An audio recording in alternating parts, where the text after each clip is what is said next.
In the early 19th century, in the town of Abeokuta, a girl was born into the Owo clan of the Yoruba people. Her name was Efunroye, and from the moment she entered the world, it was clear that she was no ordinary child. Born into a society where trade, war, and politics were deeply connected, young Efunroye was surrounded by the harsh realities of life. Her people, the Egba, had long suffered from the expansionist wars of the Oyo Empire, as well as conflicts with the Dahomey and other neighboring groups. Efunroye was raised in a household that valued strength and intelligence. Her father, a warrior, often told her stories of battles and survival, while her mother, a trader, exposed her to the art of negotiation and commerce. Unlike other young girls who were expected to focus solely on household duties, Efunroye showed a keen interest in business from an early age. She followed her mother to the marketplace, where she observed how prices were set, how traders bargained, and how profits were made. She quickly learned that in her world, wealth was power. Those who controlled trade controlled influence, and those who controlled influence ruled over others. Even as a child, she decided that she would not be an ordinary woman. She wanted more. She wanted wealth, power, and respect. Though Abeokuta was still growing as a settlement for the Egba people who had fled from Oyo's destruction, it was already becoming a center of trade. The Ogun River provided access to markets beyond the town, and traders from various parts of Yoruba land passed through. Young Efunroye took in all of this, preparing herself for a future that few women of her time could dream of. But the road to greatness would not be easy. Growing up in Abeokuta was not for the weak. The town was still recovering from wars and raids, and every family had to work hard to survive. Efunroye was different from most girls her age. She was not content with the simple life of marriage and motherhood. She had a restless energy and an ambition that burned within her. As a child, she spent time listening to the warriors who returned from battles, eager to learn about power and strategy. She admired their courage and strength, but she knew that war was not the only way to gain power. Trade, she realized, was another form of warfare, one fought with intelligence, negotiation, and determination. Her parents noticed her sharp mind and encouraged her. Her father, though initially hesitant, allowed her to sit with men as they discussed strategies and politics. Her mother, seeing her daughter's interest in business, taught her the secrets of the trade.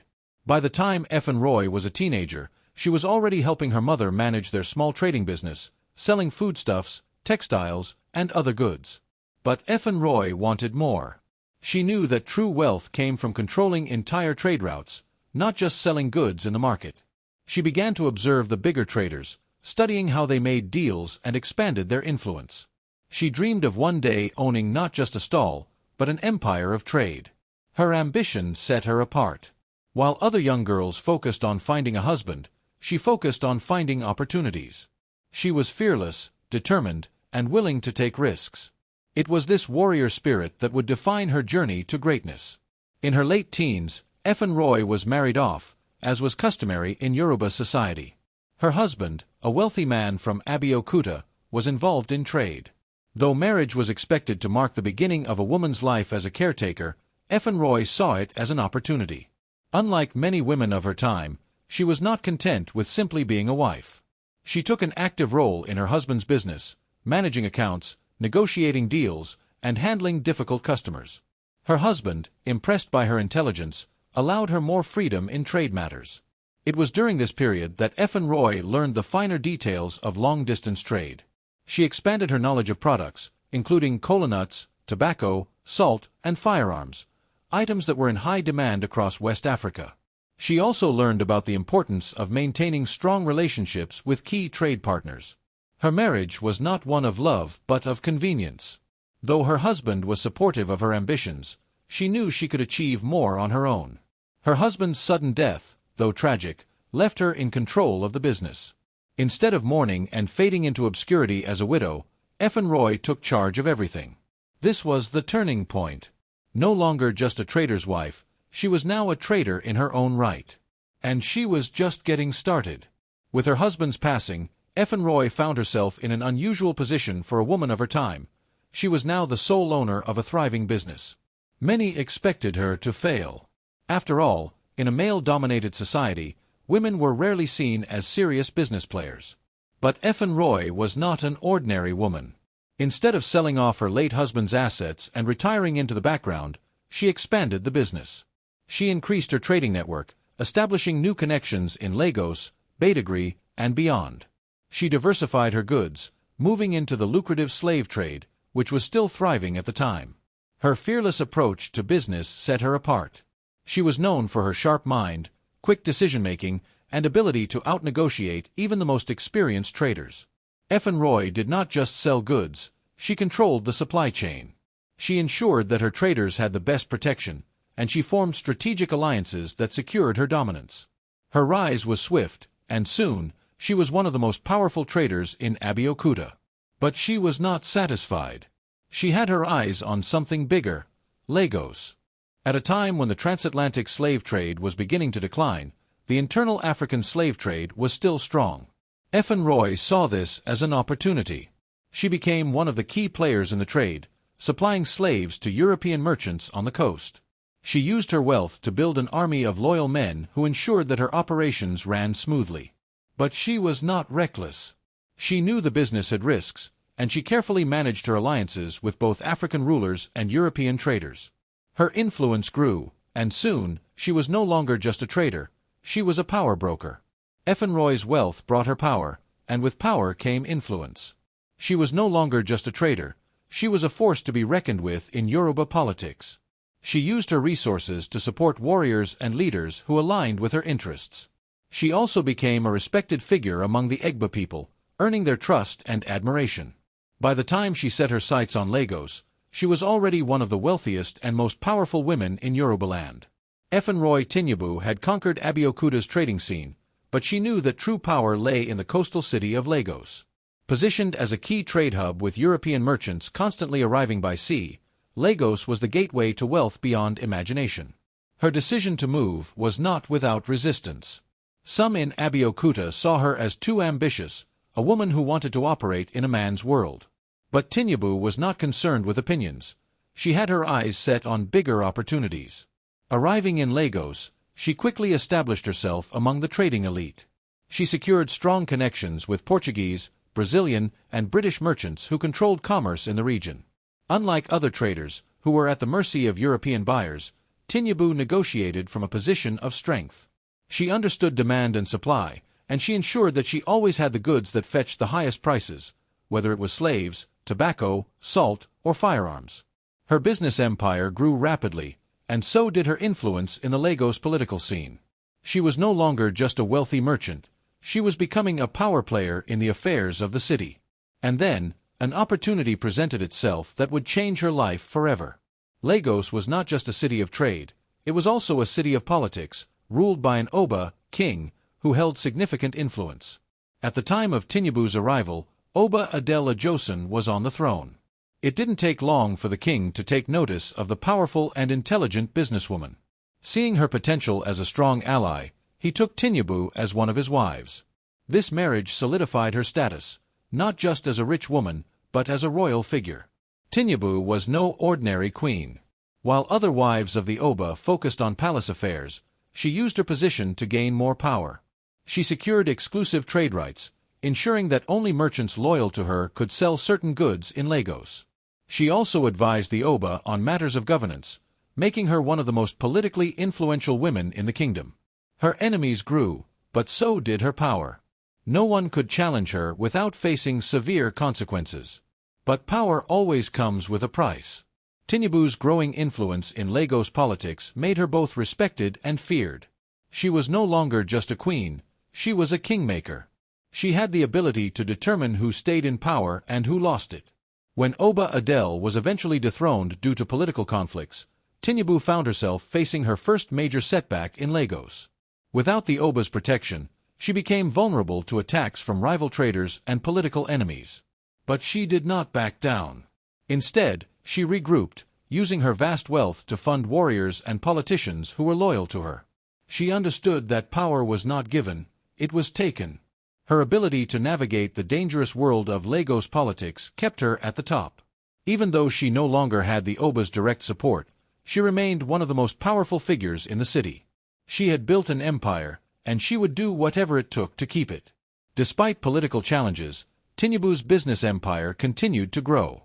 She expanded her trade network beyond Lagos, establishing connections in Bedtime, Porto-Novo, and even as far as Ghana. She was involved in every lucrative trade: palm oil, slaves, textiles, firearms, and tobacco. She controlled the supply chains, ensuring that no major deals happened without her knowledge or approval. Her wealth allowed her to maintain a private security force, which protected her goods and trade routes. She also used her money to influence local chiefs and community leaders, ensuring that she always had the upper hand in negotiations. She was no longer just a trader, she was an institution. Her name carried weight, and no one in Lagos could ignore her power. But with great power came great enemies.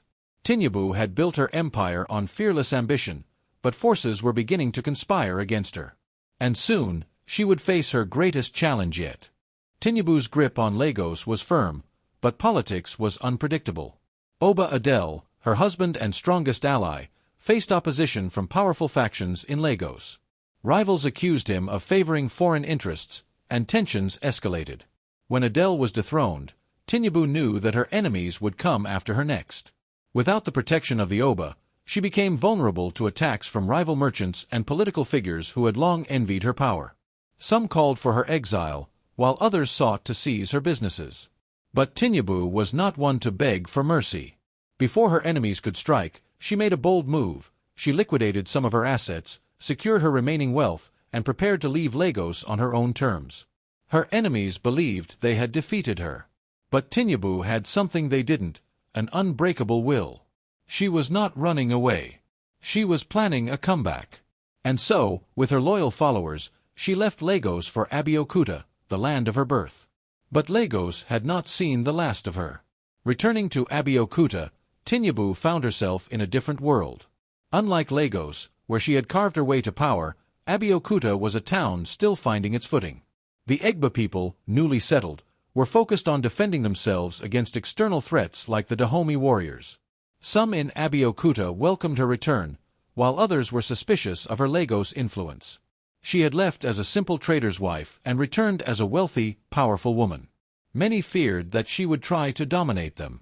But Tinyabu was wise. She did not try to impose herself immediately. Instead, she observed, studied the political landscape, and made strategic alliances.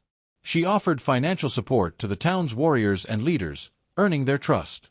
She knew that money could buy loyalty, and she used her wealth to position herself as an indispensable figure in Abeokuta. Her enemies in Lagos thought they had buried her. But Tinyabu was not done yet. She was about to rise again, stronger than ever. While rebuilding her empire in Abeokuta, Tinyabu kept a close watch on Lagos. The city was now under the rule of a new Oba, who was influenced by foreign merchants and rival traders. She had left, but her enemies were still wary of her potential return. They spread rumors, calling her a troublemaker and accusing her of being too ambitious for a woman. Some even warned the British officials about her influence in the slave trade, hoping to destroy her reputation completely. But Tinyabu was patient. She knew that power was not always about immediate action, it was about waiting for the right moment. In Abeokuta, she continued expanding her business, trading palm oil, kola nuts, and textiles.